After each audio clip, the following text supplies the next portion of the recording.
Hello everyone, today we continue on the Dutch military reform of the 80 Years' War, and more specifically, however, of the failure of the such reform among the Protestant Germans, and in parallel with the Spanish Tercio development around the same tactical esquadron, as they call this unit we'll look at, essentially debunking the myth that also throughout the entire 30 Years' War, there would have been, first of all, a direct influence on the Protestant forces that would have positively influenced the Protestant victories, and especially the ones of the greatest army during the war, that is the Swedish one, which in fact developed its own doctrine, anachronistic term, but still, mostly as a fixing of the same Dutch system, and essentially compacting the latter's squadrons into larger, bulkier units to cope with the Catholic ones, that while maintaining surely this sort of older model, were, however, generally advantaged by that against especially the Protestant German forces. Again, the Swedes were coming from another background. They were heavily financed. They had a strong military experience under Gustavus Adolphus, and in fact this great commander and innovator and leader, right, monarch, that managed to carry out what happened in Germany during the war. We made lots of videos about Gustavus Adolphus just recently about properly his infantry, right? So there is a lot to say about that. We will come back on the Swedish army during this period. This, of course, in parallel, as we just said, with the actual fluidification of the same older sort of Pike square model that without any logical reason, apparently we could dig into the historiography of it, and partly we will do it today as well, would have in fact developed in a much more tactically flexible system than one we used to think, right? Say that the Spanish, the Catholic German armies weren't unwieldy or anachronistic throughout the entire 30 Years' War, and they were experimenting themselves with sort of more combined arms tactics, which is essentially what the Swedes too were fundamentally mirroring in the case of a functional force, and in fact emphasizing in this sense how much the idea of the derivation of the first of all, the existence of a broader and Protestant drill that would have been rigidly separated also by the from the art of war of the entire continent, or just the Catholic forces of the aforementioned wars, but maybe the Calvinist ones of southern France or Hungary, right? In fact,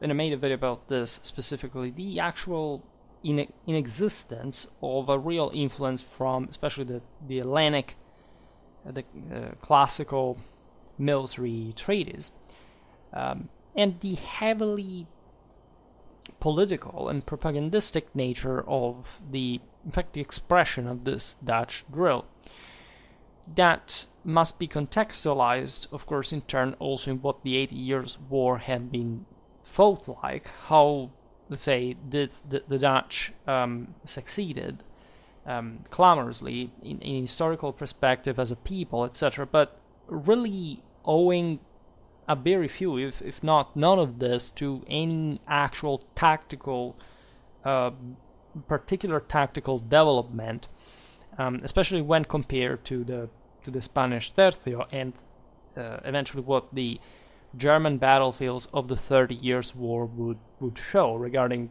especially the Catholic Protestant conflict, when the latter's armies were essentially modeling themselves after this Dutch Calvinist propaganda, and that, however, did not actually evolve their forces and were severely beaten, as much as actually the Dutch had actually been, most of the times they had faced the Spanish in open field.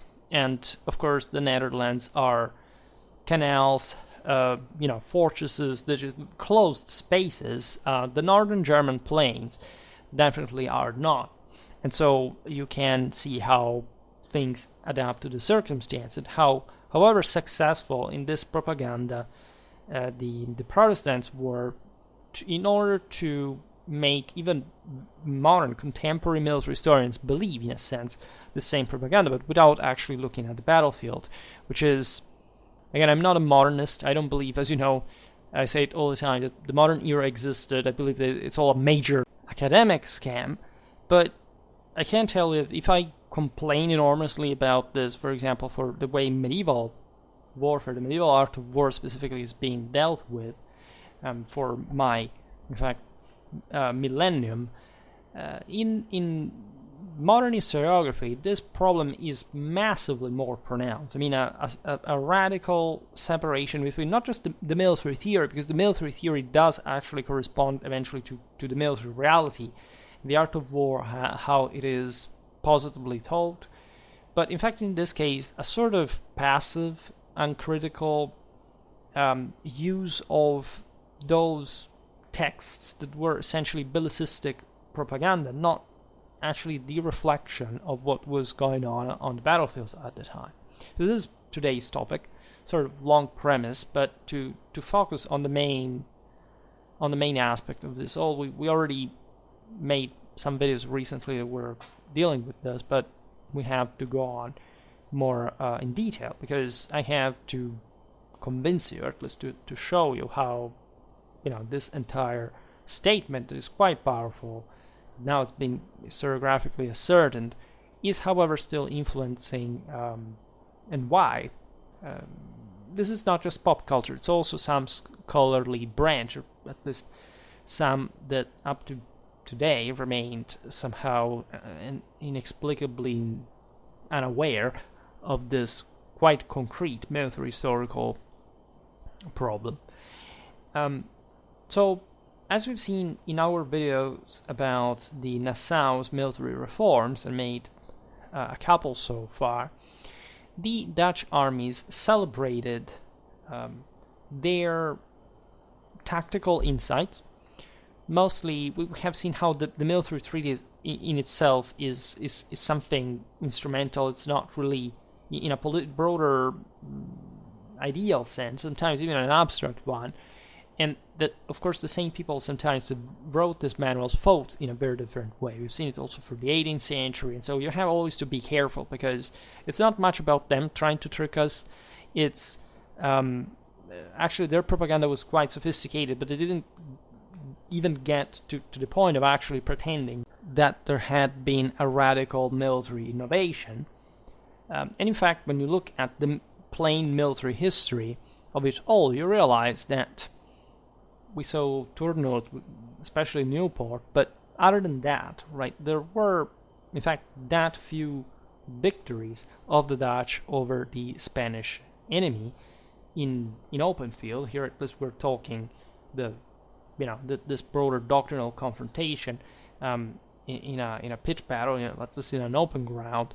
The Dutch were very successful at siege warfare, but even there, you can't quite see a major, say, technological or engineering advancement just per se. It was just warfare as it's normally fought, and in very, like in all wars, hybrid, meaning like hybrid between the two contendants models, if there are any difference, but if there are any differences, but as a matter of fact, in a very symmetric, conventional way. We're talking the 16th, the 17th century. It's not that there is much that Europeans differ among. Like at best, there are some of those are poor or not, but this is exactly the point. The Dutch were in dire straits comparatively to the Spanish, but they still managed to succeed for what von Clausewitz would have simply said, moral force. these guys were fighting from their homeland. They were compressed, if you want, in this space. Spain was wielding an enormous power, but it was also fighting far away. They had great problems of supplies, of just even general motivation. There were, of course, mostly political issues, also in the way that the war would have had to be carried out. Things could have gone differently. And again, we will look at the 80 Years' War at some point in a more strictly dimensional way, because otherwise, you can't even just picture such dimension. And on the contrary, we see otherwise the fact that the Dutch were severely beaten by the Spanish army of Flanders for years, right?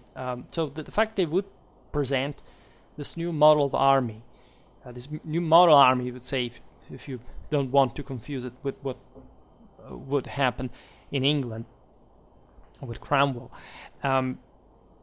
of which, by the way, this, as it was being repeated, the model would have been the classical Hellenic one, for what concerned very core training in tactics, was actually crashing against over the jarring reality of what the Dutch army was really at that point.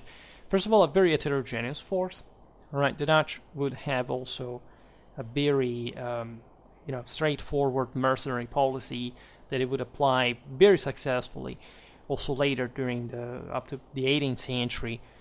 Basically, most of these forces were not even Dutch.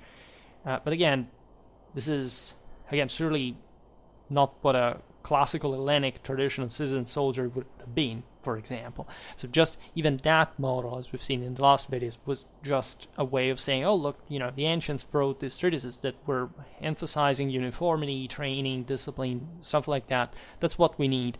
But eventually how you achieve that is through a Renaissance country, right? So it's a complete, and especially, a different one in so many ways, politically, military, and socially, even just from the ones from which, for example, those treatises, some city-states would have been had been produced, right? We've taken a look at the Dutch army in other videos, and we've seen how, in fact, the units were very different ones from others. They came from, in fact, numerous countries. When the war was over, because the significant truces occurred, these people came back to their own countries. So they were coming even just with their own military tradition and, bringing this experience into still a country that, in fact, had a different background as far as that was concerned. And you could easily see this heterogeneity also in the way these forces were habituated to engage in combat, right, according to their own habit or rule, if you prefer. So as we've seen, the victories of Tournus and Newport were scored by the Dutch because of, again, broader political and strategical circumstances, the reduced scale of the Spanish forces present in Flanders at that point.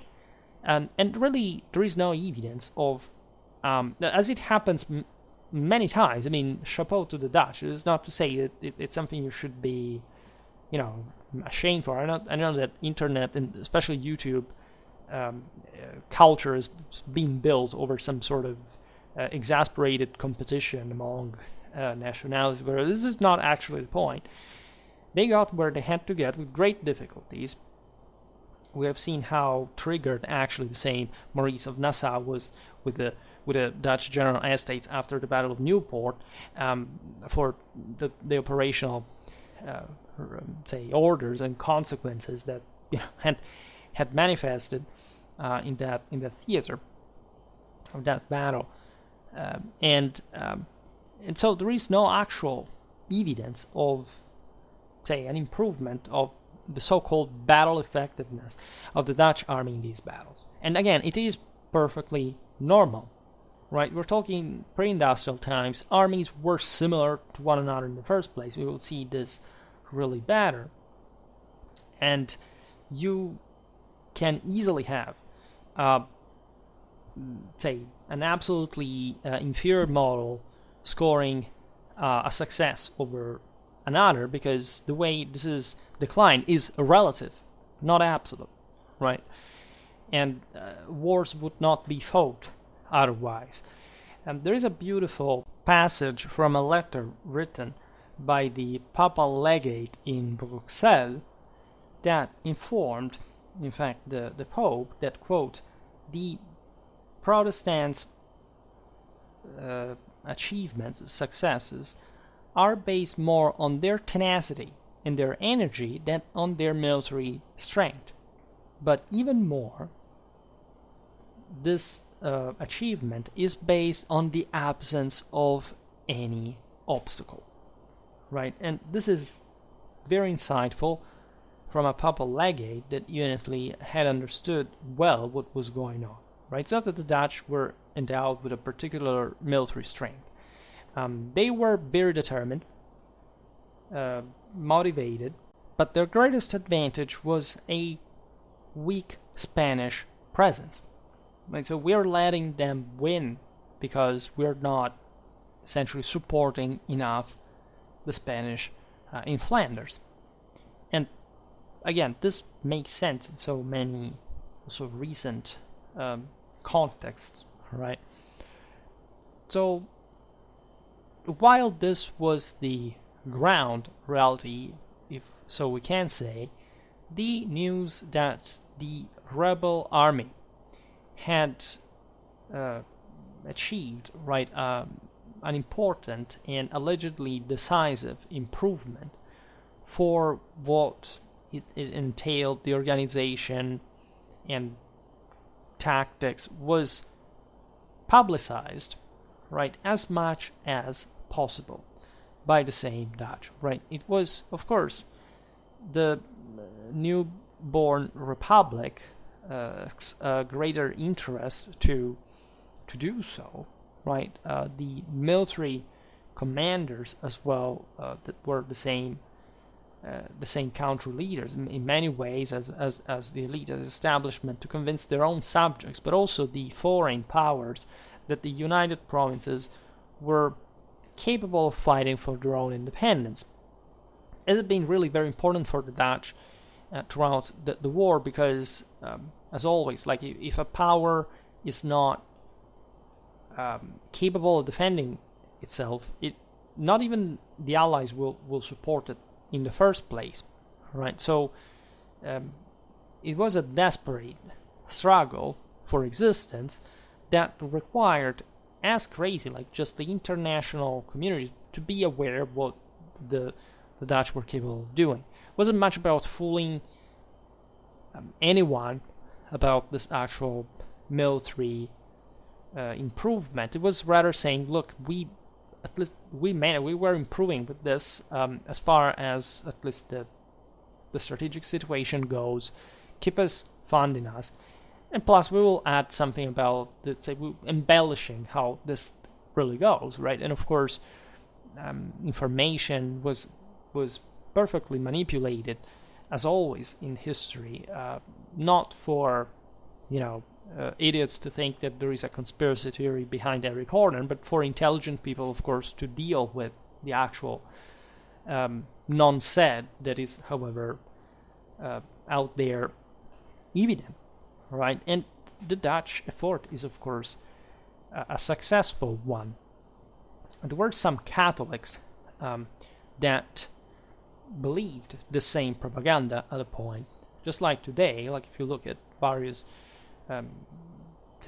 takes on wars and politics, there are those, but say from the same side, that however disagree about being winning or losing, depending on what they feel like or what they have understood as far as they're concerned. There was, for example, a declared anti-Orange Nassau, declaredly, such as Galeazzo Gualdo Prioraro. This was a northeastern Italian, a Venetian, that was sort of bewitched, at least he bought like this propaganda of the Dutch reform, right? And he wrote in his treaty the Maneggio delle armi moderne, right, which means the modern handling of arms, right? We have seen this was published in Bologna in 1643.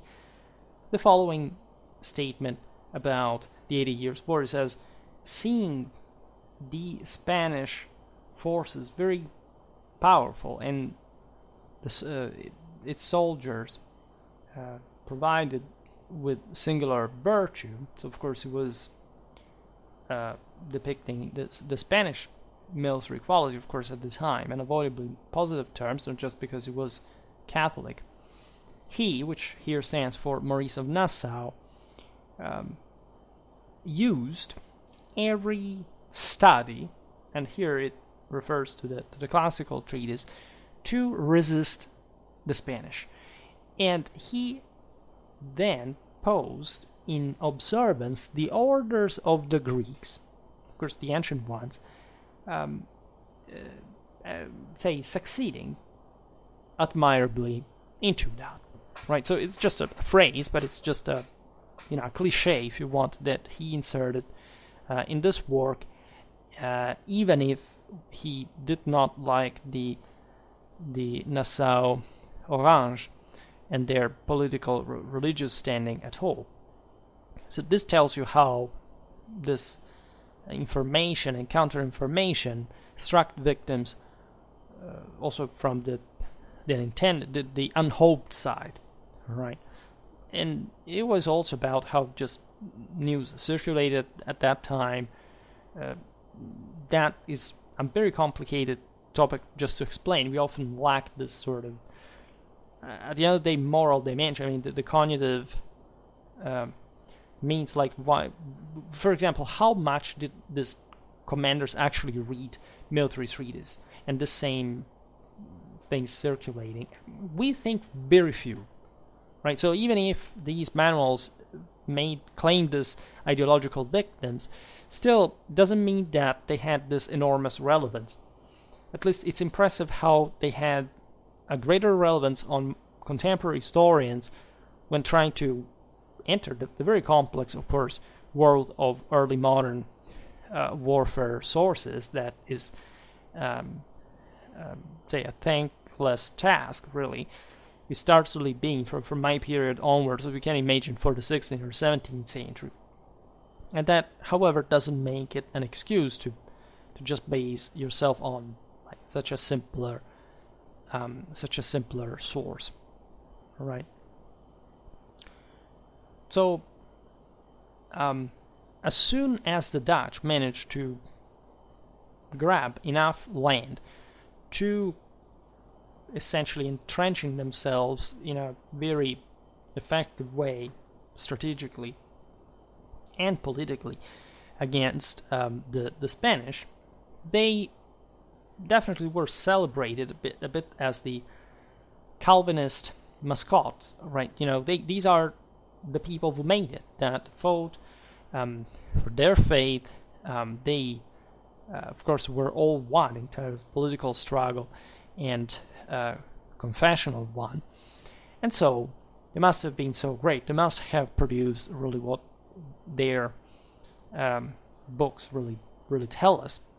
And so there was a great publishing of all these military reforms, or at least what a general improvement just of the Dutch military, just its affirmation in the first place from a rebel force into something more, strategically equipped for competing, for example, against a power like Spain, were quickly taken as a point of reference, at least ideologically, by the even smaller, so even actually less powerful, and in this case also less advanced in general, Protestant states, right? We're talking, as we'll see now, mostly the northern German ones, and that, as we've seen in our videos about the organization of the 30 Years' War, were also very backwards in general, militarily speaking. I mean, the Habsburgs had established some sort of regional armies capabilities. They had some concentrated power, even though they had enormous problems on their own. Countries like Saxony, Brandenburg, they still essentially relied on feudal levies, and they wouldn't really change for a long time still. The center of these new ideas of military reform was the Siegen Military Academy that was officially established in 1617 by Johann von Nassau-Dillemberg, that was the nephew of the same Maurice and Frederick Hendrik of Nassau. This academy was specifically dedicated to the systematic spread, again, of the doctrines of employment and the theories of training derived from still not much even what the Dutch were doing concretely with their forces, but the treatise of classical antiquity. Right? It was essentially a philological exercise. There wasn't much that eventually stemmed even from this propaganda in terms of actual practical military reform. Most of the states kept fighting essentially the way they had been doing, even just they improved with the rest of Europe during the generations. But this was mostly like a center of political gathering, right? Through this school of war, the Calvinists hoped to attract the cadets of mostly the Protestant German princes, right, their relatives thus, and all the Protestant high nobility. In the early 17th century, the idea of a military reform derived from classical antiquity became, in many ways, the intellectual emblems of the same reformers, right?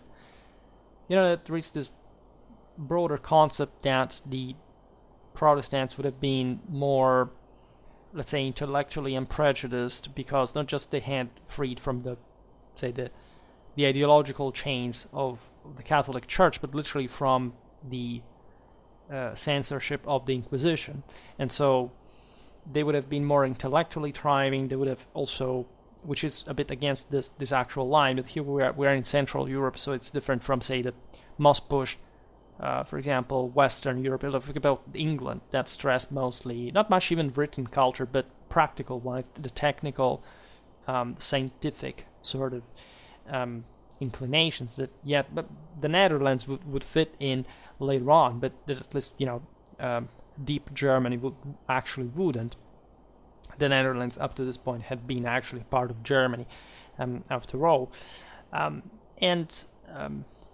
This spread, this idea regarding military matters, succeeded thanks to the frenetic activity of Johann Jacobi von Wallhausen, that he also made some videos on. I mean, not specifically him, but the influence that he had, in fact, in the military theory.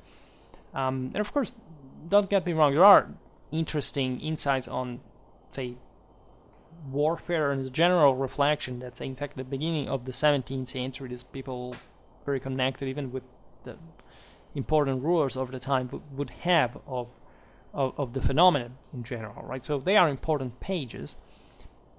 Again, they hadn't quite the practical purpose of actual military training or, tactical development. They mostly were about, let's study the ancients, because these were the typically Renaissance idea, to tell you the truth, that let's inspire ourselves to the classics, to the Greeks, to the Romans, because those guys had gotten everything right. They had everything sort of orderly and well designed. And so if we are able to do the same, we're going to succeed, particularly. And some of this was literally aestheticism, as we will see now. I mean, it wasn't even meant by these authors to be what was made of it is historiographically in later centuries even. The tactics sort of ideated by the Nassau were copied by nephew, the Landgrave Maurice of Hessen. We may talk about him in another video, but witnessing the spread of these ideas within the German nobility from the Netherlands. However, as soon as the let's say religious and political tensions in Europe began to break out in actual warfare of various entities, in 1610, some Dutch military advisors, at least advisors that were being used by the United Provinces, were sent to the various Protestant German states that were connected with them to, say, hoping to, again, forge this further sense of unity, of connection, also through these new military theoretical insights. We're talking about the Electorate of Brandenburg, then the Palatinate of Baden, Württemberg, Braunschweig, Saxony, and finally Holstein. The first, let's say, aim laying under the spread of this Dutch military theory / reform was clearly, expressly, the will to demonstrate the existence and the effectiveness of a confessional and dynastic solidarity to counterpose to the one of the Spanish and Austrian Habsburgs. Right, so we are essentially at the beginning of the 30 Years' War. This, as you know, intertwines with the same 80 Years' War. It's just a sum of wars that places the Protestants, especially at the beginning, in a very serious position that requires this cohesion and solidarity, and that would have, in fact, put to the test this Dutch drill that would have informed, hopefully, their respective armies, right?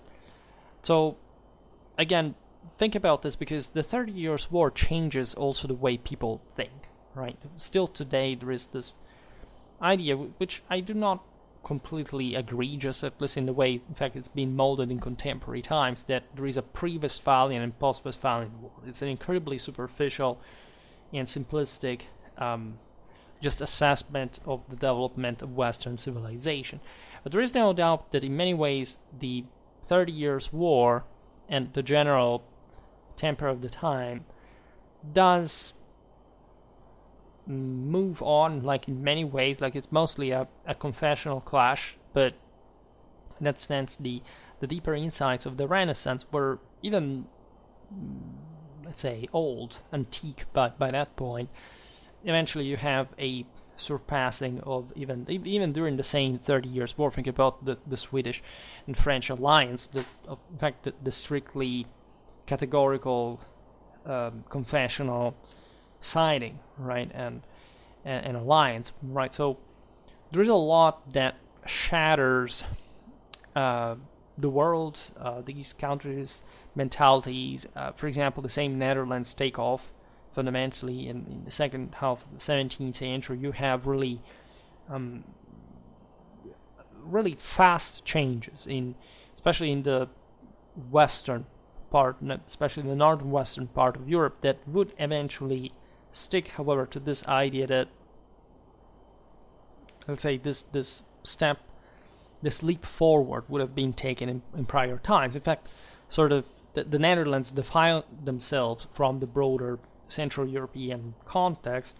They fundamentally belong to this properly and strictly Western European dimension, and they create their own national mythology, their own identity, narrative, and this is also in part this with a great closeness, even though also conflict, as you know, with England, that also would collect as the most successful of the European countries in the 19th century. That Protestant narrative, looking at other Protestants and say, well, let's think this about these guys, let's think something else, of course, about the Catholics, and eventually creating a world that still today by half goes with that, right? Even unintentionally, is not to say that there is a conspiracy behind that, but you have to understand where these ideas come from properly, right? And at the beginning of the 30 Years' War, it's if all these, especially from the Protestant, let's say the Nassau, let's say Protestant German side, any military datum, traditionally and theoretically and hopefully in practice and in doctrine, would have dated back, this would have had its root in the classical military tradition, in the best Renaissance, let's say, insight, right, mindset. And yet, besides any appearance, this was pure choreography of war rhetoric, right? The practical results were quite scarce, to say the least, and especially for, again, the German Protestants that were the ones actually in the first line, as opposed to the Dutch, who were sort of more defiled from the situation, and or still fighting within their confines, where, as we've seen, say, warfare proceeded in a different way from Germany as a whole, and that's why it's sort of weird if you think about that, how literal generations of military historians also recently went on magnifying and stressing the modernity, the effectiveness, and whatever of this Dutch drill, when in fact the Protestant armies that used them were regularly defeated. Right, from the first Battle of the White Mountain up to Volgast, with, by the way, the practical consequence of actually leveling, annihilating the military potential of the German Protestants as early as the end of the 20s of the 17th century.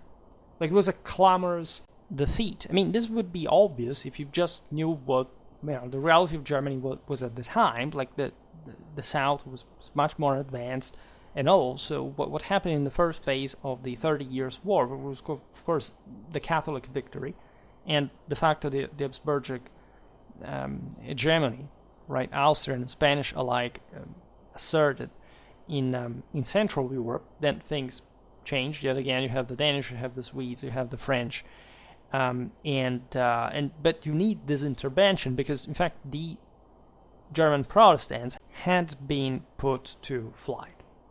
Again, the Netherlands, swampy terrains, right? Places where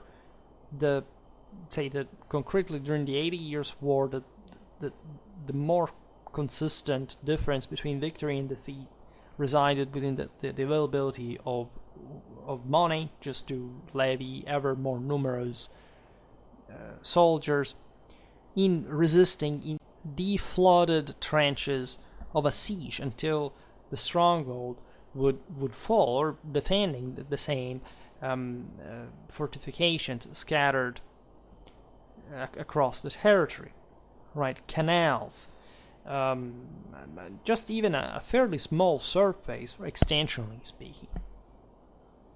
Germany is a completely different story, right? Employing the tactics that the Nassaus had implemented to wear out the enemy in this sort of, mostly static type of warfare, had hardly anything to do with open ground engagements, right? Without swamps, canals, other waterways that would, in fact, fragment the fighting, so that would enhance the, let's say, the greater effect of moral force. Like, the smaller an engagement and the least predictable this really is, and so the moral forces have the upper hand, at least an advantage of sort. and so like nowhere you could oblige the enemy just to stand his ground, to be confined into so easily, right? And in fact, mostly in a different strategic scenario in the first place, not just a tactical or operational one. So all what the Dutch, and again I made a video about the army of Maurice of Nassau, and in what also, aside from what had been written in this treatise, this tactics would have concretely been about, and very often they were much sort of simpler than we think, but they did revolve around ideally some complicated musketeers maneuvers, their counter marches, the ideally continuous volume of fire poured out by the shooters that already by the narrow technological confines of the 17th century was actually quite limited, and that would evolve in fact quite gradually also during the 30 Years' War. I made a bit about the firepower in that circumstance. These were all what we could define projections of a utopistic dream of classical inspiration, derivation, that had never had any factual reality, right? They had been bypassed by the battlefield even before they say the armies would have began to fight, right? Armies evolve not because one guy arrives and innovates and reforms, but basically all the great innovators in military history were just people who formalized what armies had already become by themselves. And again, there is very much this positivistic mentality as far as Maurice of Nassau, but even Gustavus Adolphus. So you can't say, well, that was also a much greater commander in the first place. He had seen much more different theaters and enemies, and he had really had a massive involvement even properly as a warrior, that he was at another level. And yet we know that some innovations that would have been allegedly apported by him to the Swedish army were something that wouldn't kick in, and largely by themselves actually by the time of, say, Charles XII.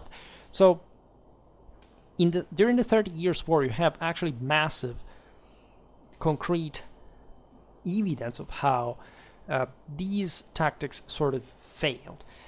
The last great proof of the inadequacy of the Dutch reforms happened at Breitenfeld. We will have to make a video about this battlefield. We're talking September 1631. And summarizing briefly, like basically the Saxon army, that was one of those who had drawn its doctrinal insight from the Dutch drill, and that was in fact deployed at Breitenfeld exactly in that fashion on the left flank of the Swedish army that had, as we will see now, another array. Even though they had imitated themselves originally the same Dutch one, they immediately had modified it, never actually even fully concretized it on the battlefield, was notoriously also and completely overthrown, right, broken and put to flight by the imperial assault of Tilly and of the Bavarian regiments already at the beginning of the engagement. This alone would show how concretely ineffective in a major engagement this Dutch drill really was. Of course, it's not to say that the drill made it all, but it did exactly because of this didn't have even just the relevance that we think it would, right? And when you look at the same Battle of Breitenfeld, but at the actual success instead of the Swedish units, you realize that Gustavus Adolphus was again made of a completely different mold. He, first of all, belonged to a generation of experienced soldiers that had allowed them to recognize, first of all, the limits of the Dutch drill. Right, by 1631, that Gustavus Adolphus had acquired a massive military curriculum. He had fought in the Ingrian War between 1610 and 1617 against the Muscovy, the Kalmar War of 1611-1613 against Denmark, and the Polish-Swedish War of 1626-29, during which Gustavus Adolphus was wounded, as it happened actually many times during his career, in this case specifically at Dachau on August the 8th, 1627. So the general background of the Swedish army in itself was very different from the other Protestant ones, and it had immediately to realize that these Dutch drill wasn't actually that much of a deal, that it had been emphasized within the Protestant circles, especially for one concrete reason that lays, say, under a very important strategic principle. That is to say that the Dutch drill, as we've seen, was emphasizing the fractioning of the forces for favoring the mobility of the units, because of, say, the ideally enhanced combined arms tactics, but still essentially on a small scale. And this is not what actually corresponds in strategy to a greater force in the first place. I mean, bigger armies, like still the Spanish ones, were actually capable of handling themselves as a much bigger power, and still, as we will see now, with tactical integration that had nothing, say, to envy these other Protestant insights in the first place, and that had been experimented exactly because of the broader Renaissance need, in fact, of it, let's say, of emancipating the shot from the pike, because gradually, of course, firepower was increasing, but of course at this time was not yet decisive. So, in order to fight the Habsburgic armies, the Spanish, but also especially during the 30 Years' War, the German ones, Gustavus Adolphus had to group among each other the small Dutch squadrons to form a bigger unit. We've seen it in the videos about Gustavus Adolphus military reforms, that is, in fact, the Swedish brigade that was actually closer, like in tendency, to the older, in fact, bigger Catholic armies, like with a bulkier mass that, of course, does literally have a weight, tactically speaking, and you can't quite, in fact, ignore. In fact, the same Swedish army, albeit having this greater internal cohesion due to the military experience, the important financial support from France, and the general formula that the Swedes had been very simply but very effectively put together in their realm, was to, of course, exploit the bulkiness of the larger enemy armies, but only because they were sort of more collectively trained, not because they would have not preferred to have actually as large armies as the ones of the enemy, that often, like, we're talking at least at the same scale, because again, there wasn't a major difference after all. But of course, Sweden alone was not was capable tactically to achieve success. Multiple times they brought the war in southern Germany, in the Catholic heartland, but generally speaking, they were facing a much greater force in the first place, so their smaller armies were, say, a compromise also in terms of effectiveness, let's say, quality over quantity, but they still strategically would have preferred to have more resources to handle them as their rivals could do, right? And so there are many strategical and operational problems that make war, and not just a tactical superiority that, however, is also, as we'll see now, a marginal one, considering, in fact, these other factors. The Swedes were working a lot to improve their offensive tactics. Of course, also the defensive ones, but say setting their formations on the more aggressive cooperation between pikemen and musketeers.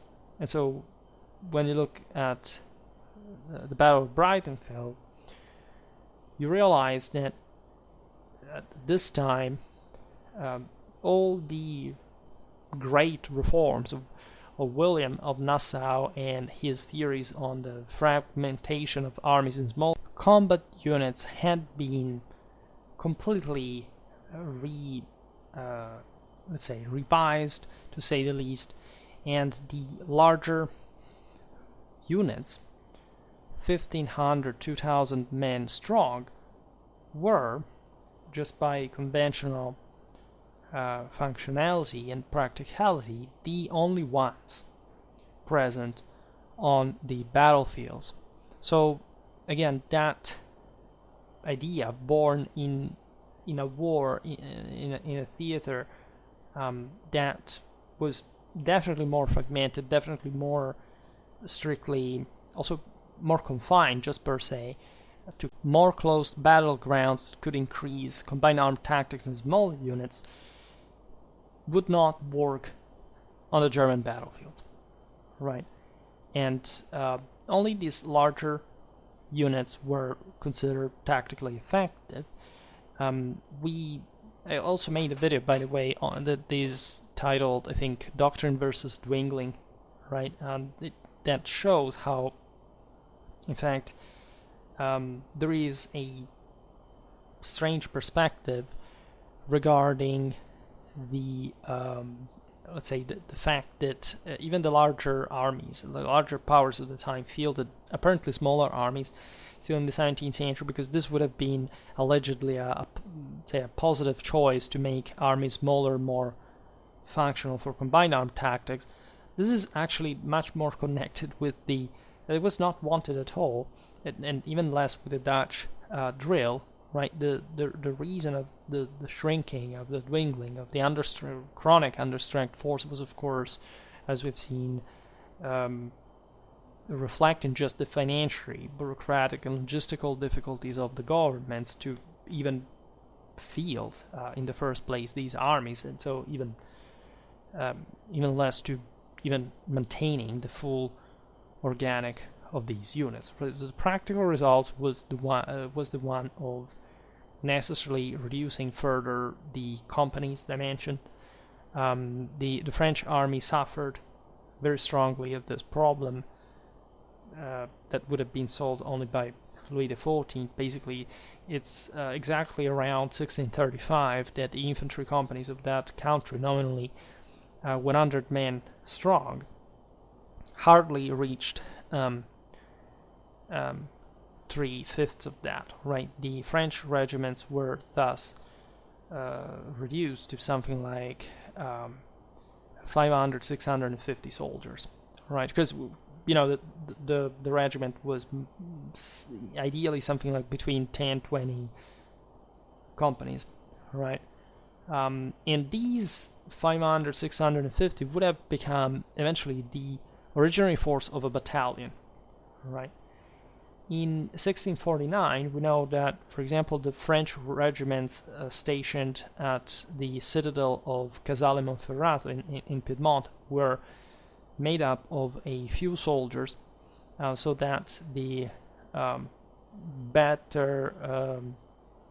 the more numerous regiment would have not been more of 150 men, which is insane. We know this from a local chronicle was observing these forces, and so that is quite realistic, and very unromantic about the ideal, right, of how much these forces would have been at full strength.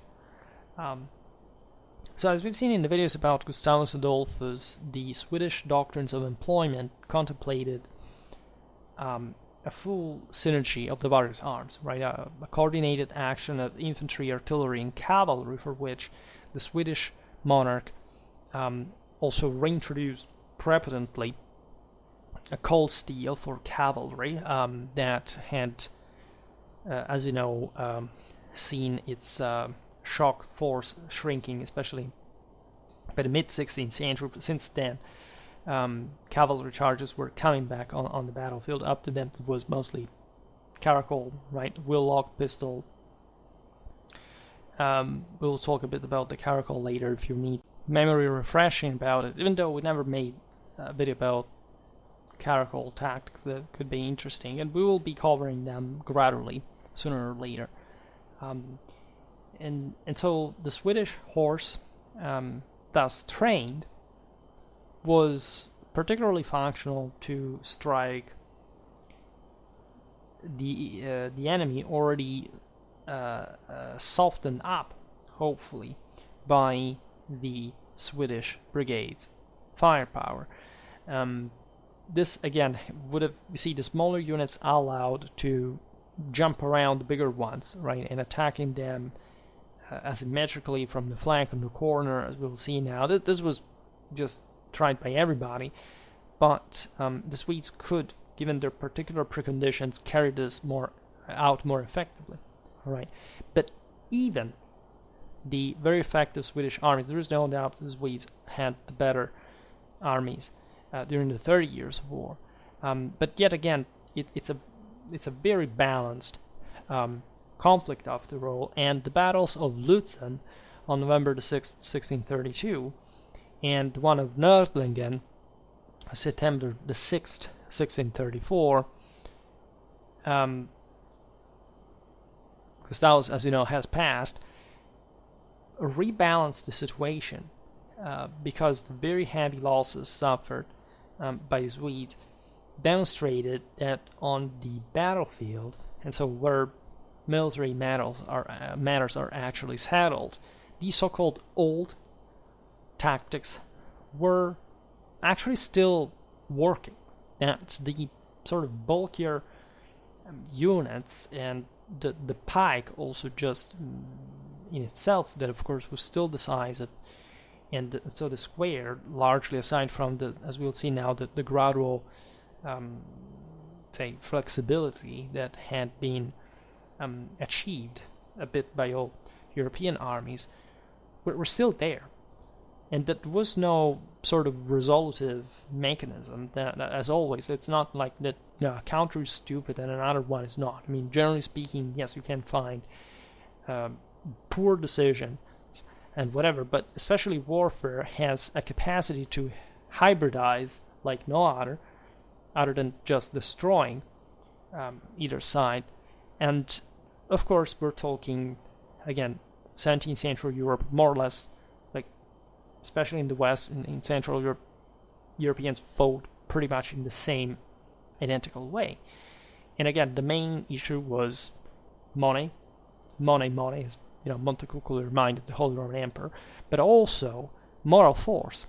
And so also even just the like wielding, for example, these larger forces was by itself much more extenuating. When you're waging a larger war, you cannot really be that much about quality, right? All the great powers in the world are not, they may have the technology and they have the best forces and units out there, but overall they're not playing a game of quality, right? Because if they did so, they would exhaust their resources immediately, right? Say that the Americans may have the greatest technologies in their hands, but it's their army is the strongest in the world because because there is no need in the first place, but it does not use them to that homogeneous extent. So you can't say that the Australian army or the Belgian army are hyper-technological and whatever, but they also have much more limited capacities as a whole. And so this is actually a bit the same during the 30 Years' War. The Catholic arrays are still pretty darn good, and they also go on without, of course, getting any of what has been written in contemporary times regarding this magnificent Dutch drill that they had beaten, literally in the among the the German Protestants. So there is no real, like, again, Gustavus Adolphus, Swedish army is another story, but it's still in fact a balanced one, similar one, and in a conventional warfare that you would see in Western civilization. This is the reason why it's important to pass to the Spanish as well. Some of you ask me, but you always talk about the Tercio here and there, but you never make a video about that. Well, it's not my fault, let's say. I will actually, well, in part it is, because some of these videos are not really part of the cycle. I think I have to talk about the stuff more on point, but that's the reason why we will surely talk about the Tercio. For the rest, I haven't talked much about it because just it didn't pop out in the random choice. But again, anything that I have done before will not be done to the same extent later, and these other topics will come. I have a lot of videos in store, of course, about the early modern Spanish army. That was objectively the strongest one in the West, and that deserves all the attention. It really does, and that's why today I want to talk briefly about the esquadron, so the squadron, as you understand in Spanish. That was a bit the overlooked piece of information to grasp, really, historiographically, that the Catholic forces, the Habsburgs, were really doing with their armies pretty much what the Protestants were doing, doctrinally speaking, right?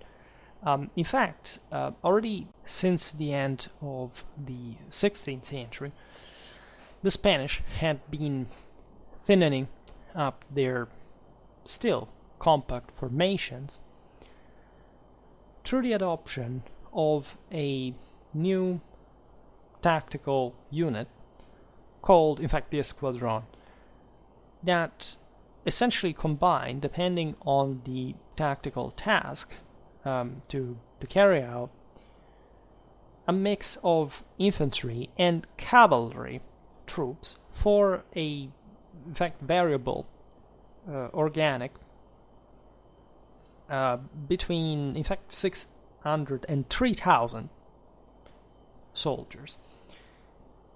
We will see now what it got down to more practically. This made a lot of sense, also considering that the Spanish fought on a very wide array of theaters, and so they had just forcibly to habituate their troops that were the best ones, again, in Europe, to all kind of environments, all kind of enemies, and they had the spirit, the motivation, the training, the support for doing so, right?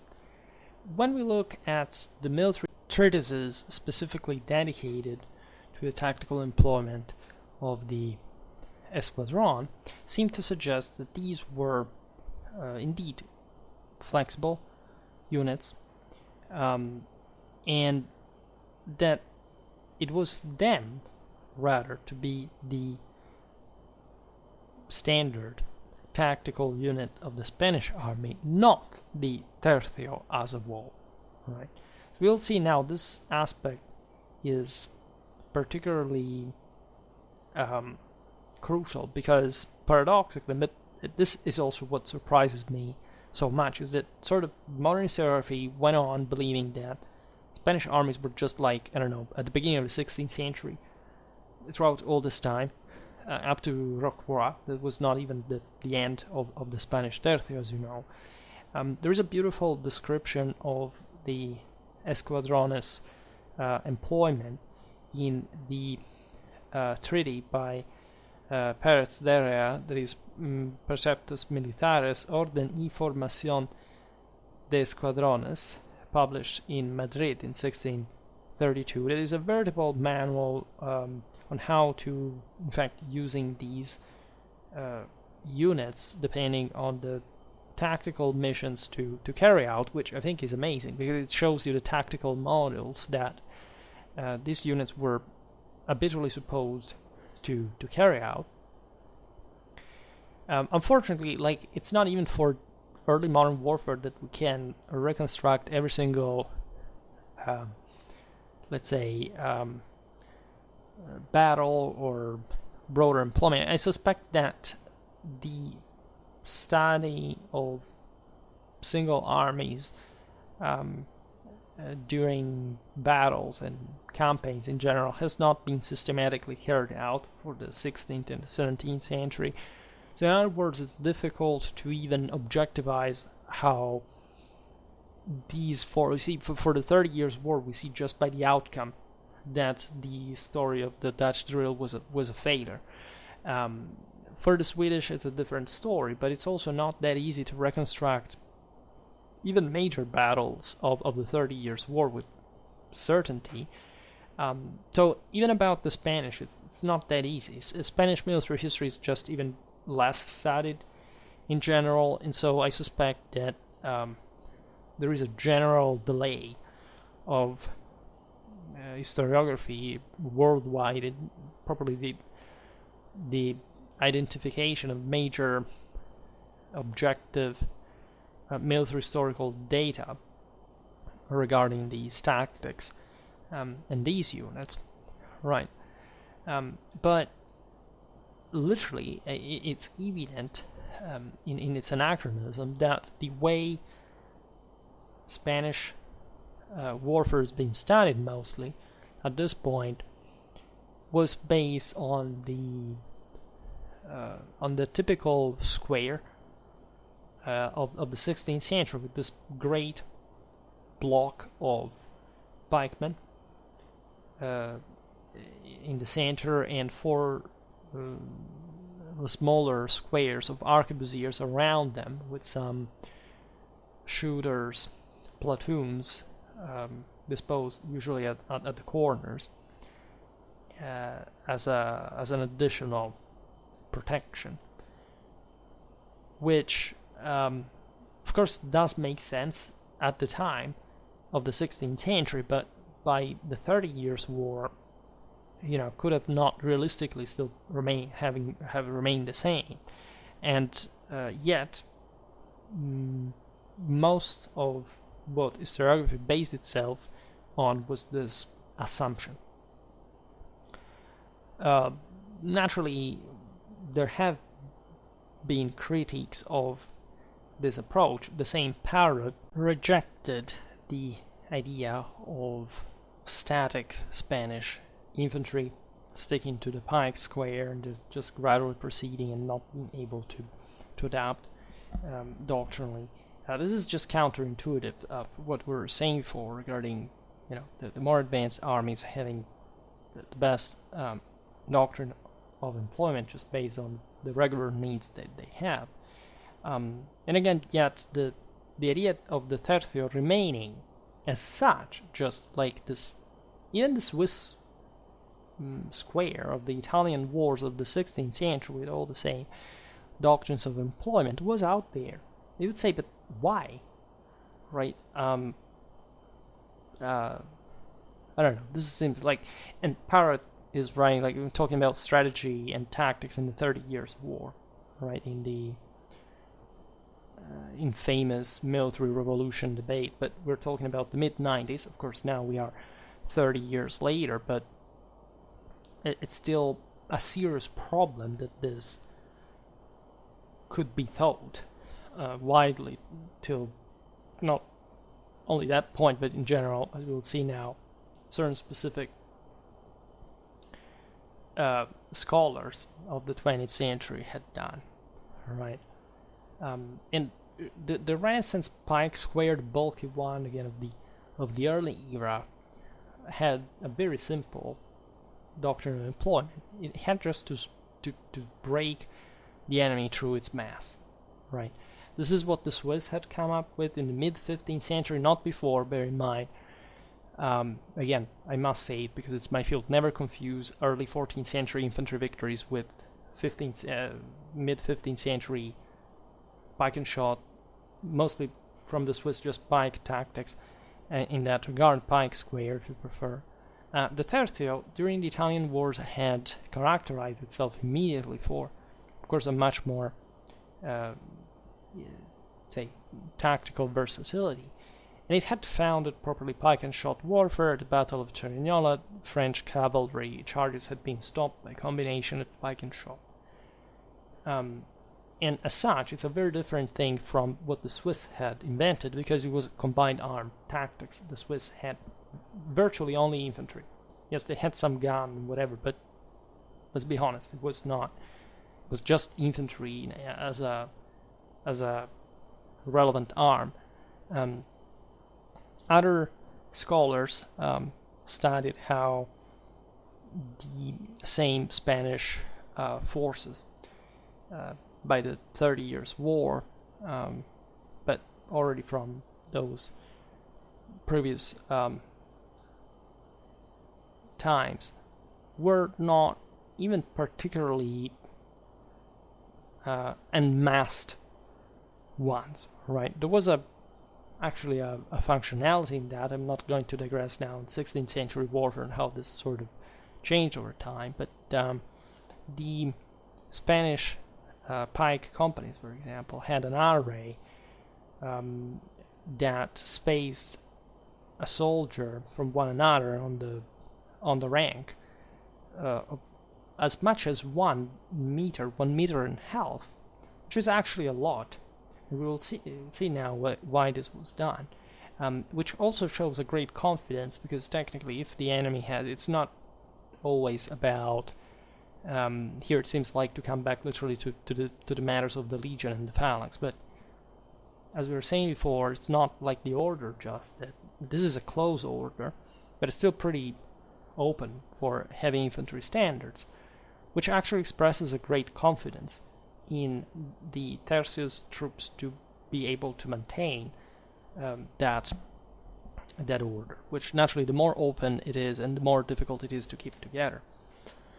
Even if these soldiers were very well trained, the pikemen files were generally made up of 16 lines, of which at least the first 6 had the capacity of participating to the fight on the front line through the length of their pikes, whereas the other lines would remain in reserve, and they would gradually substitute the others. The shooters were sighted on the wings of the pike, as we'll see now, more of a rectangle than a square most of the time, aside from the fact that, generally speaking, soldiers occupy different front and depth space, of course, so this brings to a series of issues also for reforming the formation and everything, but the battle line was segmented, so the century would have the heavy infantry. On its flanks you had the shooters, right? And altogether they looked more like, in fact, a rectangle than a square. As instead, sort of part of the iconography, but also and especially again in a guilty way, military historiography have habituated us to think, to imagine. The pikemen, of course, provided with the point of reference for the other arms, as they were to stop cavalry charges, the enemy pikemen. And given that distance of 1 meter, 1.5 meters between a pikeman and another on the side, the arquebusiers, the shot, could move within this formation back and forth, right? Deploying, for example, on the front of the regiment, retreating within the same ranks, and repositioning themselves on the wings. Naturally, there were different orders. There that could be switched at some point. But this was done in a way that eventually shows the solidity, even of a relatively open Pike order. And that facilitated a very dynamic tactic, the one that is normally precluded. Like, even about this, we are not entirely sure that this is how it normally would happen. Of course, as we just said, the arquebusiers would be stationed on the wings. But, of course, when things get messy, and especially the shot is acting in open formation in general, you can't really have these guys jumping around as light infantry normally does, and covering behind heavy infantry literally passing through it. The tercio, as you know, is also an administrative term itself, right? So what you would literally see on the battlefield is rather two esquadrones of the same tercio, which was a selection in part. If you want to remember what we said before about the French battalion, what it had come to be during the 30 Years' War because of the chronic understrength of the companies assembled together, well, that's basically the same thing. But and of course also the Spanish armies suffered importantly of the understrength as any other. So always bear in mind that, again, there is a difference between theory and practice, but still practice is much more functional to the actual reality of war than even the theory is supposed to. Like when you look at the real war, not how it should be abstractly.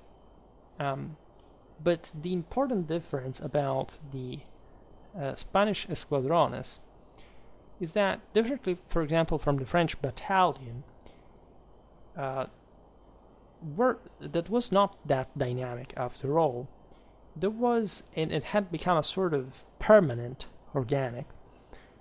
Again, these the esquadron was normally put together depending on the tactical task, which means that every time it could be composed in different ways, and that the troops making it up were trained to do so. Right? The French had actually very strong infantry. We've seen it in the video about the Battle of Freiburg that shows, like, at least compared to the German forces, showing the difference that a state makes when there is not one, in fact, on the other side. And again, the French were not even that famous for infantry, at least historically, that during the 16th century they had mostly served themselves of the Swiss one.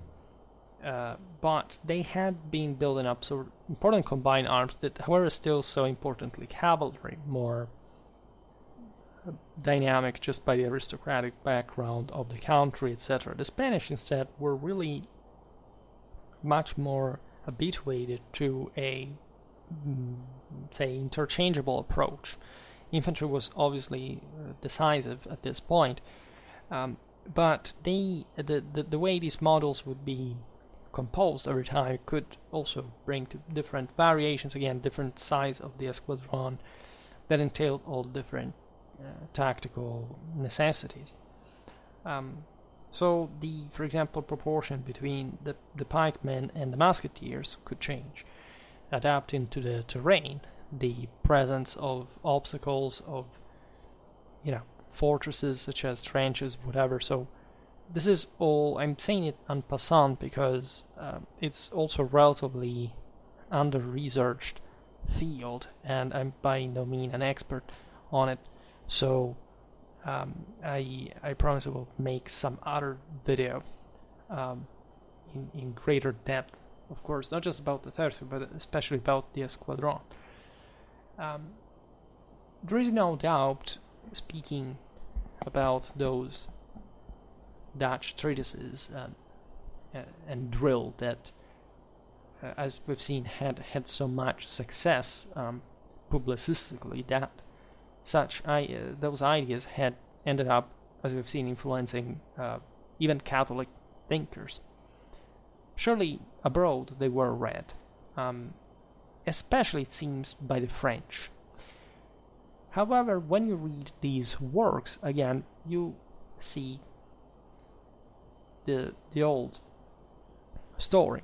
These are not technical manuals, right? The Spanish ones that we have observed here, or drawn the information from, are much more evidently aiming at some practical purpose that evidently was done, was carried out on a more regular basis. The Dutch works are essentially propaganda work of bellicistic rhetoric. Again, we have this innovative means, we're inspiring ourselves to the Greeks and whatever, but at the end of the day, not really explaining much how even concretely this should have been working, aside from the abstraction that could not be carried out. These same French authors that were explicitly referring to the Dutch military reforms of the Orange were very often Calvinists themselves, right? And they weren't writing for the French king, right? That was Catholic, aside from the Bourbon switch, etc. They were writing, in fact, for their Huguenot cause, even for other countries, other Protestants living abroad. And in fact, this sort of depends on the political circumstance. I mean, the Huguenots, as you know, were at some point persecuted.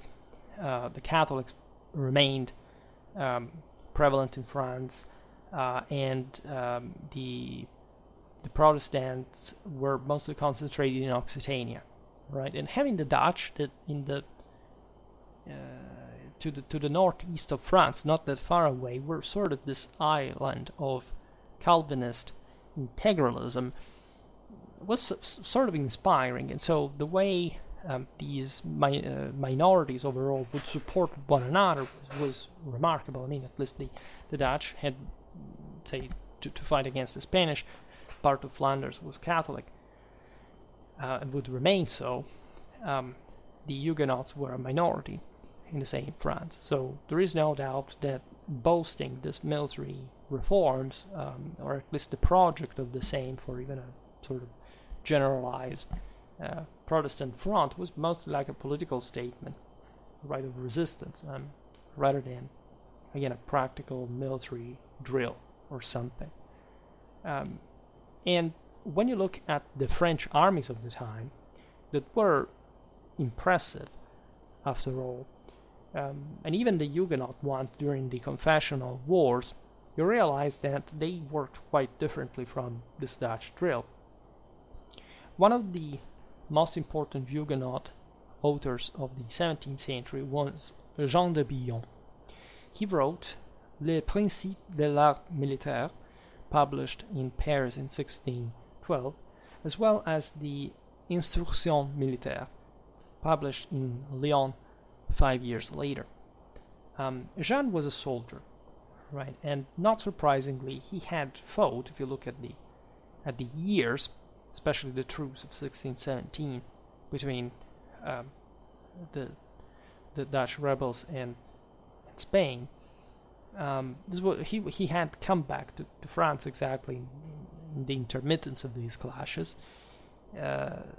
from the service under Maurice of Nassau himself, when in France Billon had joined Henry IV of Bourbon, that was at the time the leader of the Protestant French cause that would eventually become a Catholic king, as you know.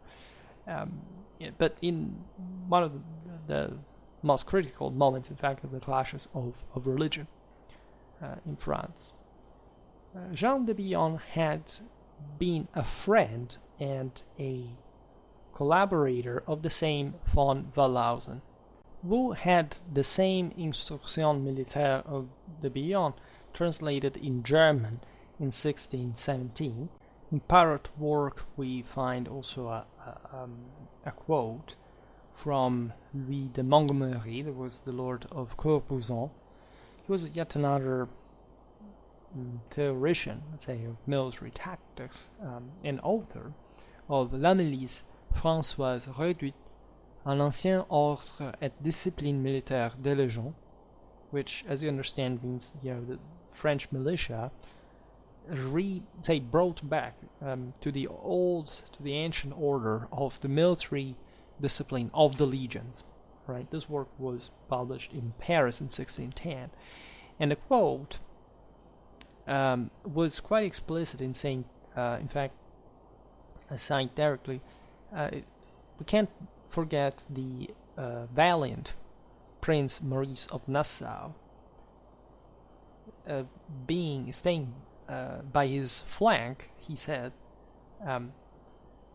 Montgomery said, in the year 1600, he gave me the honor of discussing numerous good teachings for war, right? And the interesting aspect, though, this is quoted by Parrot in Richelieu's army, but if you look at the 1636 edition of La Milice Françoise, this is actually at least the one of 1636, right? This is absent. And I honestly don't know why. So that the quote is real, but it was modified, was taken away by the same Montgomery. All right.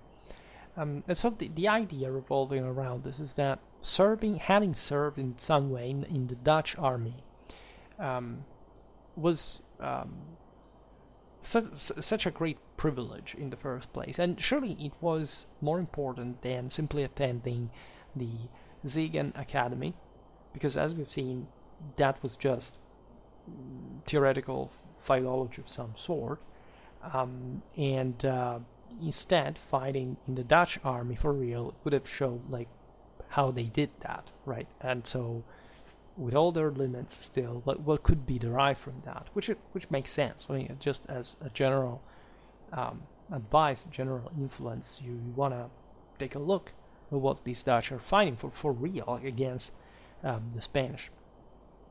Those are the same years of Newport, and so the peak of Dutch effort in that direction.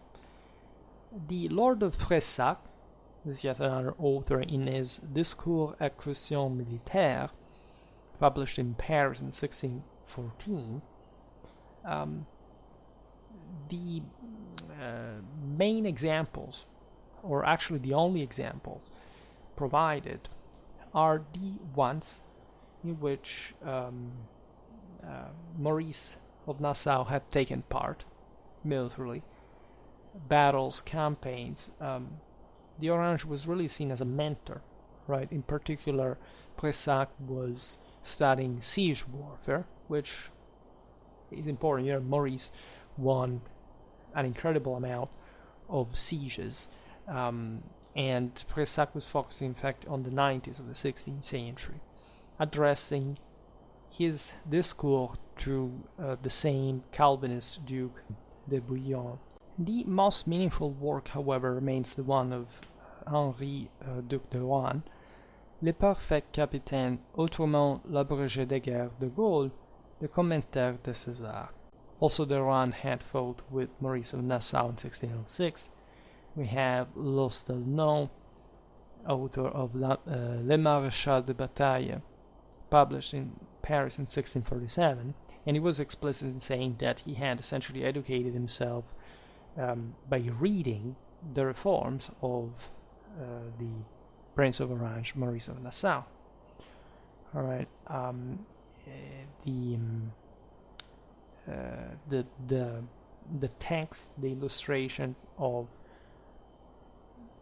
Lostelnon are evidently inspired or even copied, like modeled on the Kriegskunst zu Pferd of von Paulhausen for cavalry, and for infantry the tables of Jacob the Gain that show all the musket reload, pike handling, and so on. Around 1660, right, so pretty late here in time, beyond the 30 Years' War, still have the Lord of Aurignac producing a livre de guerre based on the experience in the Swedish at this point, but also still the Dutch army, right? Now, this work has the particularity of not having been printed, but it was published later on in the 20th century, showing how many of these works there were that also wouldn't circulate eventually, at least more than much, for us just to have the, say, serial printing, etc. The meaningful thing is that Aurignac was also a Huguenot, such as Brissac, and he also was part of Turenn's circle of friends, which, at this later date, is also quite the most updated commanding experience, like you say, commander you can find in general. Like Turenne fought in the 30 Years' War, but also beyond. And so, still, by that point, the imprinting given by the rhetoric of the Dutch reform was felt among even great commanders' circles, right? And again, there would be a different background, different experience, different opinions, right? But these volumes, let's say that this text were circulating, this is also a testament, generally speaking, to the dynamism, the lively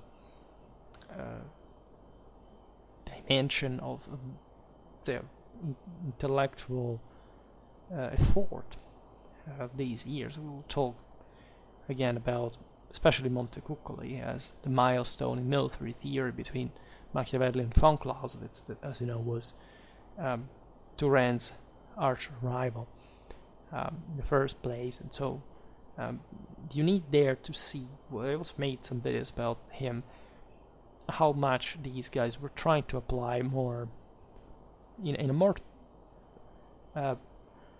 effectively and positively theoretical fashion the principles of the art of war. This later generation would be the one on which, say, Prince Eugene would have formed himself theoretically, and from Prince Eugene, Frederick the Great, and from there get to the Napoleonic era and von Clausewitz. So you start seeing how influential even certain threads historiographically really get about military theory. There is, however, no doubt, quoting all these Huguenots, that their main attention, besides the exploit of Maurice of Nassau, was the classical works. Right? Besides propaganda, all these works were connected in a way or another with the Protestant literary production. We do not actually know why this was not true, especially on the other side. Like, we do not have really Catholic authors that were even particularly interested in writing a work on their own in this fashion. So one has to be wary also of thinking that the military principles that were being expressed in the first half of the 17th century were somehow uniquely Protestant or uniquely connected with that specific Dutch influence, milieu, if you prefer. I mean, think about these Huguenots in France. How much did that differ from the same Dutch warfare or the one in Hungary, right? Of course, there would have been some differences, but when we look at, say, a broader Western European dynamic, you can't really witness like a valid reason, as we've seen with the Spanish esquadrons, for which a greater tactical flexibility was not to be sought after. Like, of course, there was a divide in terms of scale of operations. As we've seen, one of the reasons why this Dutch drill was not unitly more than much is that it was also designed, excuse me, I drink a little, for smaller armies, for that particular theater that we described, right? So we must be careful when we read these works, because even as a French Protestant you had fought in the Netherlands, your hype was not really deriving in a broader art of war for just that type of warfare, right? It was just saying, okay, I love this guy because he's the leader of the Dutch revolt and the commander that really challenged the Spanish, whatever. And you had all the political reasons for doing so. But what about warfare? Right? It was just like a badge of honor, rather than thinking that type of warfare would have been just to be confined to the Netherlands. It was just a way of making war that was somehow changing, because it was being organized to defeat an enemy that you hated, and so that hypes you, but there is nothing really even reformistic in the general principle. These works, as we've seen, do not really talk about that, do not even imagine that reality. And the reason being, in many ways, that until von Clausewitz, we've seen it very often, there is really not a way to write a manual with a positive practicality for informing a military commander. Like, all what you would learn from military life was just attentively at this point summarized in a general set of principles that were aware that they could not be simply applied and then winning. I mean, some were general principles, ideas, opinions, right, anecdotes, but they were not a systematic theory. Nobody was writing this at this era, right? And it's obvious enough, in fact, that these texts are, like, properly, even in the printed versions, the official ones, let's say, rich of contradictions, right? And even reading them makes you wonder, because they are evidently not designed to be anywhere near to something applicable, aside from the abstractions based on the Hellenic hoplites. This is about like, they don't even explain what you're supposed to do in the first place. It's like people read Sun Tzu and think that's actually strategically educating them, right? If you think that, it means that you haven't the palest idea of what these things were written for, and you sort of just want to follow the trail. And in some ways, these authors were doing the same, right? There is an interesting example from the same work of Johann Jacob von Wellhausen.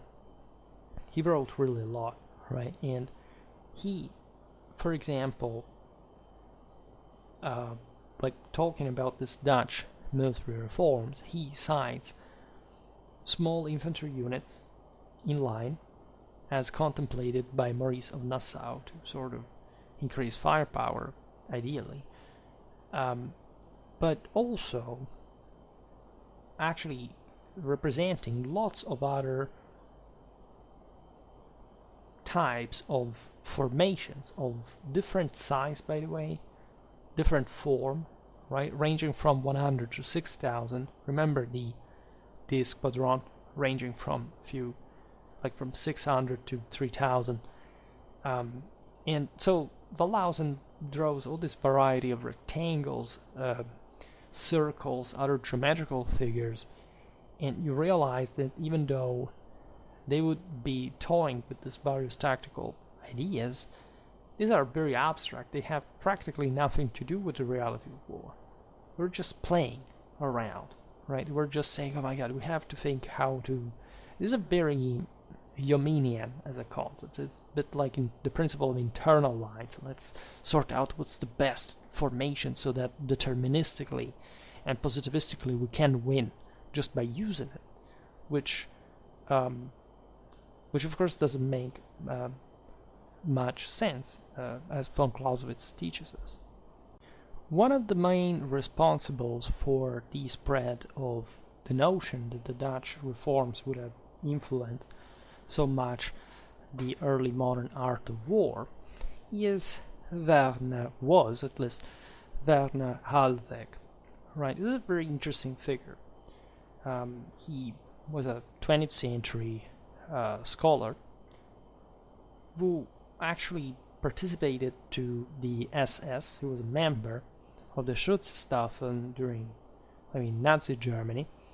And by the way, he received after the war he hid this, right? And he had been now it's complex, but he participated to the reform of the Bundeswehr. He was like a renowned military historian, except until 2012 nobody knew that, or at least it was publicly hidden that he had been an SS member. And it's an interesting figure in many ways. Sometime we could talk more about these scholars.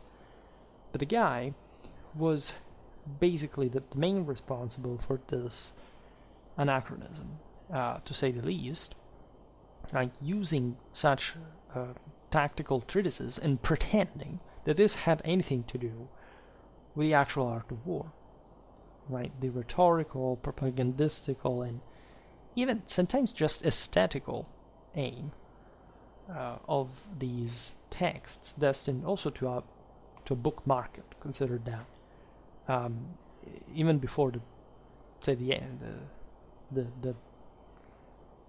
the professional soldiers that seemingly again didn't even read this stuff, and I find this particularly eloquent, was taken instead as like the ultimate reflection of what was actually happening in 16th, 17th century warfare. I mean, Hahlweg wrote many things, books on different aspects of warfare. When you realize that he missed this entire point, you realize how poor, superficial the general military historical approach sometimes really is, right? People are extremely gullible, as I was saying before with Sun Tzu. Like, people just think that a printed book has an inherent value continuistically, right, on the subject matter. This is not the case, right? I can't tell you that, watch my channel because that's the only place where you actually get quality military history, but I also honestly don't know any other place where such things are discussed on YouTube.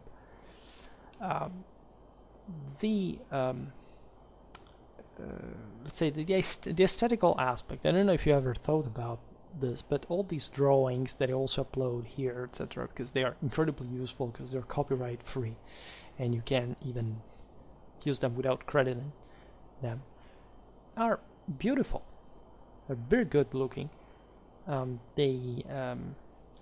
They're colorful, they're sometimes geometrical, they give you this idea of pattern and order and color.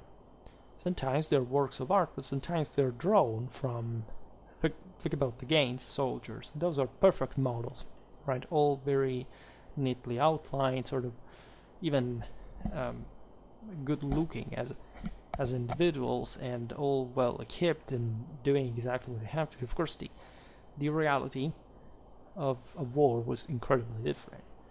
And sometimes, of course, there was some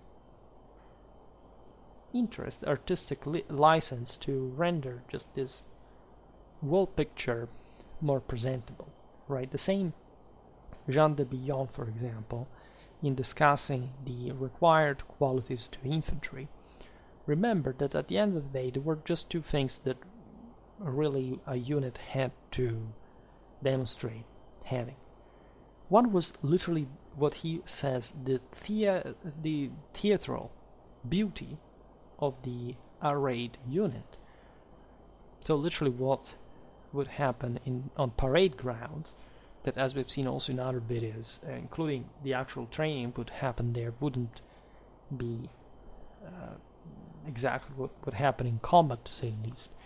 And only secondly, and in subordinated position, what seems in fact the most important thing, that is the speed of realization of a bellic operation of some sort, which is in theory what the same training is designed actually to provide. So one of those same guys that again had fought with Maurice of Nassau, that idolized him and that was writing about this Dutch drill and whatever, actually thought that one of the coolest things, actually the coolest thing, was how good a unit looked as a sort of scenographic image. And that, after all, how fast or well he would carry out the actual maneuvers was not so relevant, right? Especially during the operation, compared to the beauty of the unit. Now, that there is some insight about this. Is not that the Beyond was an idiot. I made multiple videos about the beauty, just recently, of beautiful and terrible. Right, the concept of modern uniformity and what this, say, even the color of the military dress had to inspire, but all of course connected with a bit more effective collective training, the need of, in fact, uniforming the troops for recognizing them better on a large scale of operation. Here, the Beyond doesn't even mean that. So this doesn't definitely look like what the military historiography wanted us to believe. There are hardly even some specific elements that we can recognize as part of a Dutch reform, right? You can say that, of course, the Dutch army was born and developed during the 80 Years' War. And there would be some improvement, but it was, again, along the pattern of Western warfare in many ways, and again, it was in a rather confined strategic theater. And this is also another point. When you read treatises like von Wellhausen's, you get mostly, because then what did the idea of the Dutch military reform stem from? What did they actually say to claim that they had a different way of war? Well, essentially, these texts were claiming that the massive pike squares were impracticable, according to them, and that at least the Dutch had surpassed them for good, allegedly. This is what they literally claimed, right? Jean de Bouillon, for example, provides to transcribing the instructions necessary for deploying and that's where it gets funny, really, a unit as a cross, which has literally the meaning that you think. There was no practicality about it. It was just about the cross as a religious symbol. Louis de Montgomery provided data for a unit of 2,500 pikemen, and that's kind of okay, but in all these texts, what you see is a lot of spectacle, a lot of images, and when you look at their massive, say their infantry, you see things like hexagonal, octagonal shapes, and the question is, what the hell is that? Right? It is not even to say that there were certain particular training formations that they would carry out like that, to eventually not to apply to actual doctrine, but say only for the sake of exercise. No. This was just, okay, let's draw this shape because it looks cool. Right? And there is a lot of Hellenicism in this mentality indeed, right? The idea that, oh my god, you have all these options, but it's all theory. It's all a mental jerk-off.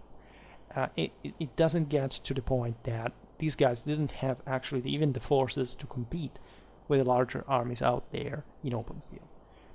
And there were people who died because of this. Not just in the Netherlands, but especially, as we've seen in Germany, during the 30 Years' War, thinking more or less to be able to imitate this thing. And I would say that the most interesting thing, after all, as we've seen for Breitenfeld, is that there were some arrays that literally would draw themselves in, of course, approximately in the Dutch array, or this would concept inspire to that, and that they got overrun. So this shows you the degree by which problems like could arise just because of a mismanagement of doctrine and the fundamental misunderstanding of the theory of the art of war of the time, and the practice as well. The same von Wallhausen, whose Kriegskunst zu Pferd had been translated, as we've seen before, 1635 in French with the title of Art Militaire à Cheval. It sort of makes sense, even though it's not the exact translation. Insisted on the use of the lance as the most important weapon of cavalry. Now, this is interesting, for example, because the Dutch didn't really have much cavalry. I mean, they did have cavalry, and they had lancers and pistoliers. But overall, this guy comes up and saying, the lance after all is ideally better. Like the cavalry should be smashing to the enemy. Maybe this was based on, after all, a classical principle, because of course everybody at the time understood what a lance was useful for, as opposed to any other weapon on horseback. But the same text was obliged to admit that, of course, ever more numerous had been so far the units composed of by horsemen armed with pistol, which again from the 16th century had been, you can't say the prevalence really, but they were less trained, less costly of the normal compared than the normal mounted troop. And this had, of course, a meaning, because cavalry was, of course, challenged by heavy infantry to a degree that in the art of war had not been before. And yet, this text was sort of anticipating part of what the Swedes would do. Now, this is just incidental, you may think, or maybe von Wallhausen really believed in the, after all, in the sensible tactical principle of cavalry being a shock force, essentially, so you can have mounted missile capacity. Also, the pistoliers actually would charge in after having unloaded the weapons at a point. I mean, the latter were quite costly. But you see that there are things that do not align fully with what, in fact, the art of war at the time really was.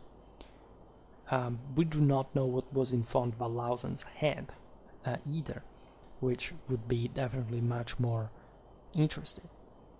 When you look at the Caracole tactics, and that's why I was talking to you before, Caracole means the spiral. It's the Spanish for just the snail, right? As it was also called, in fact, and it was a tactic that had fully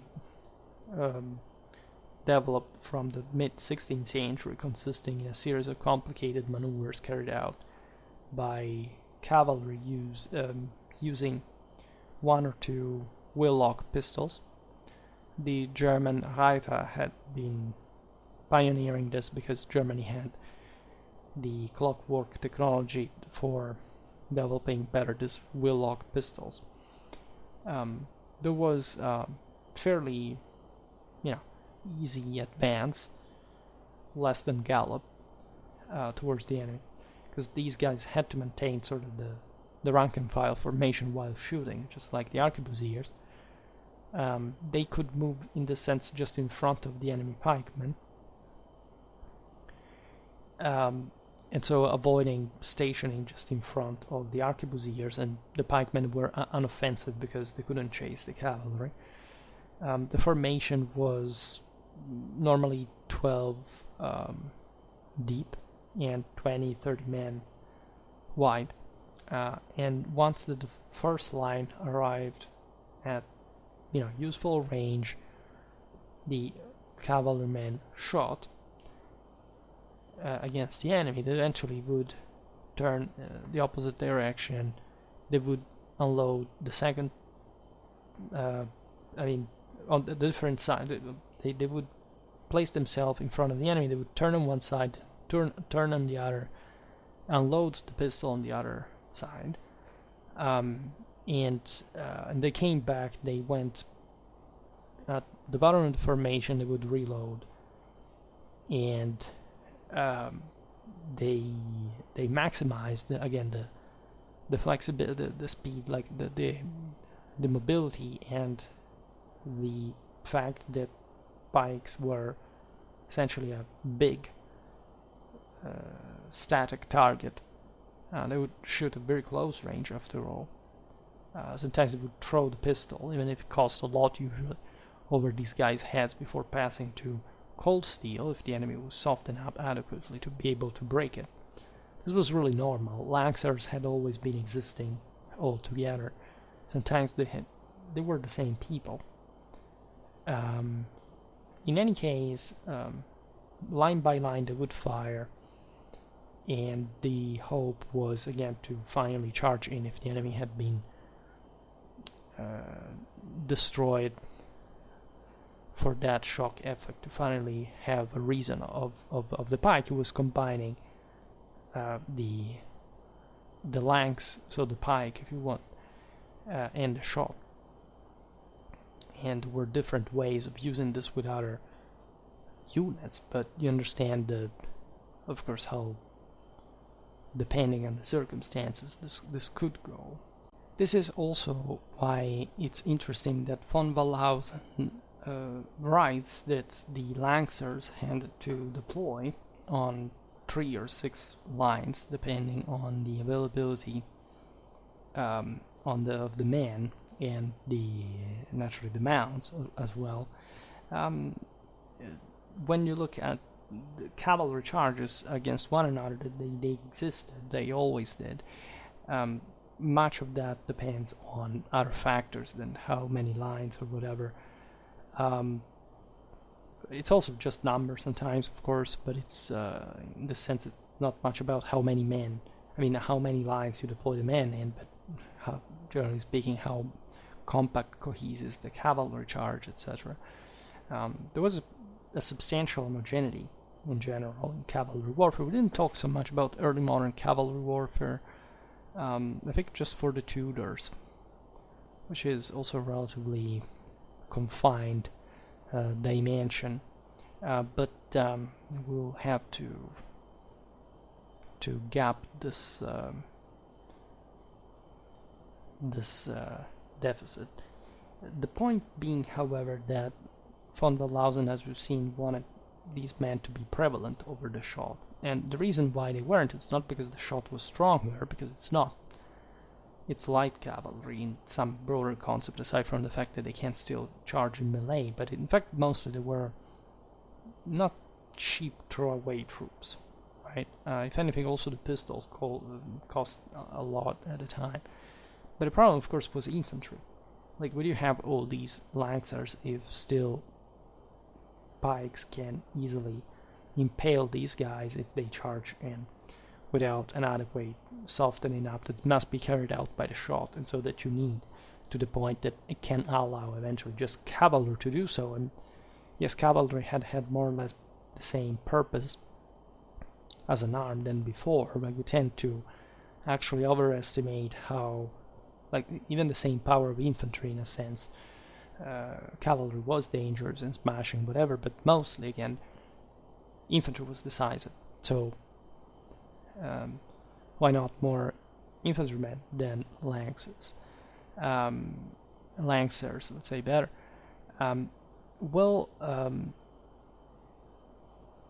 Ask von Wallhausen, which fortunately we can't really do.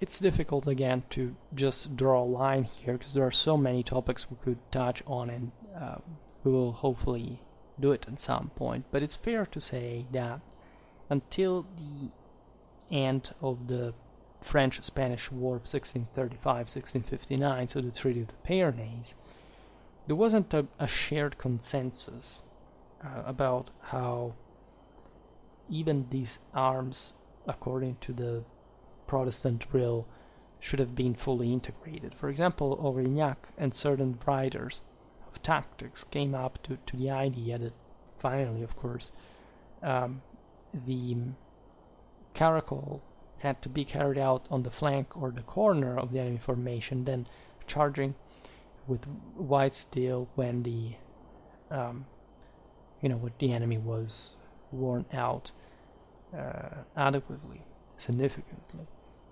Ezan, Pressac, Lostenot, Lavalière. There are lots of different authors that Lavalière, is that Lavalière, and it's you see that they were people who, of course, knew war in so many ways, but would still say in part the obvious, in part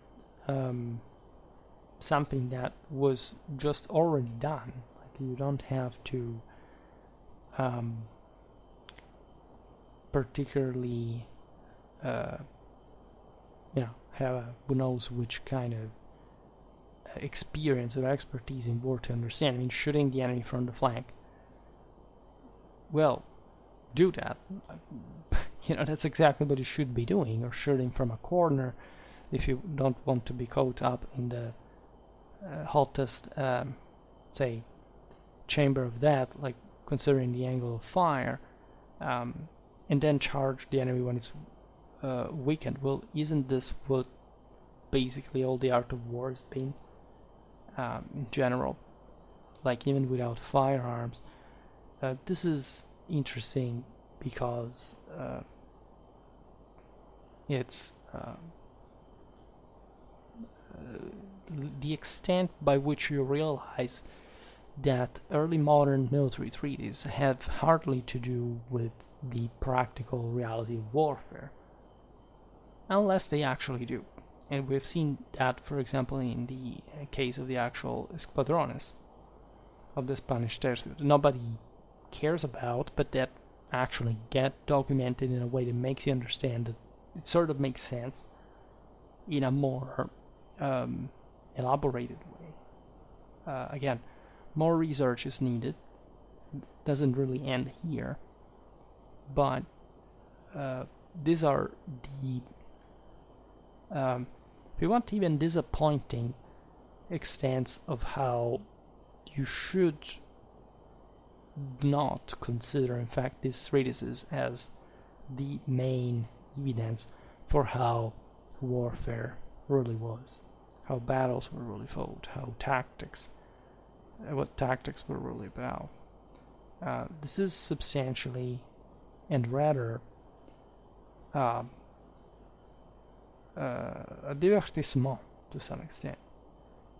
And what you must understand for really seeing how tactics worked at the time is the battlefield.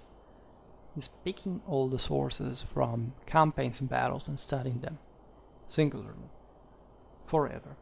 And that's the only way, one by one, how you basically acquire that capacity to say, oh well, here, even without knowing, I know what the context was. I know what the other battles had been about. I know how these guys normally fought. So I can immediately say, by this war that I encountered in another, in one occasion, or one in another, what here the author is really meaning. Right? And I think that it makes much more sense than pretending again that these evidently abstract works to a degree have that positive applicability for definitively telling us what warfare concretely was at the time. Right? It opens again at a very interesting scenario on so many levels, but it's extremely limited when you want to know how armies really fought on the field. So yeah, we will keep talking, of course, about all the stuff in general.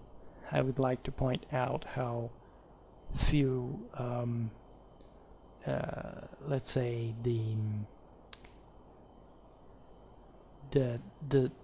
these commanders actually read even this treatises. I mean, it's a sort of, probably they snobbed them to some important extent. We're talking commanders especially, but also how